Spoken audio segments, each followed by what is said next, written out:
और schedule caste पर तबसरा करने के मामले में हांसी पुलिस ने साबिक हिंदुस्तानी क्रिकेटर युवराज सिंह को गिरफ्तार कर लिया।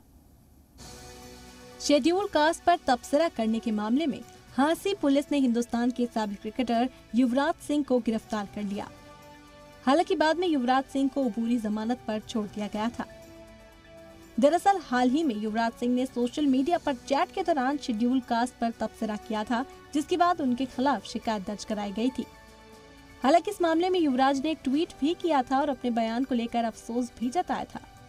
मैं ये बात साफ कर देना चाहता हूं कि किसी तरह के भेदभाव में यकीन नहीं रखता, चाहे वो जाति, रंग, लिंग या मजहब के आधार पर हो।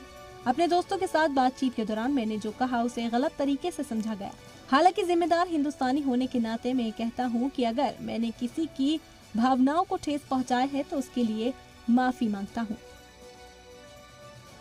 फिलहाल युवराज को इस मामले में अबूरी जमानत दे दी गई है। ब्यूरो रिपोर्ट, जी मीडिया।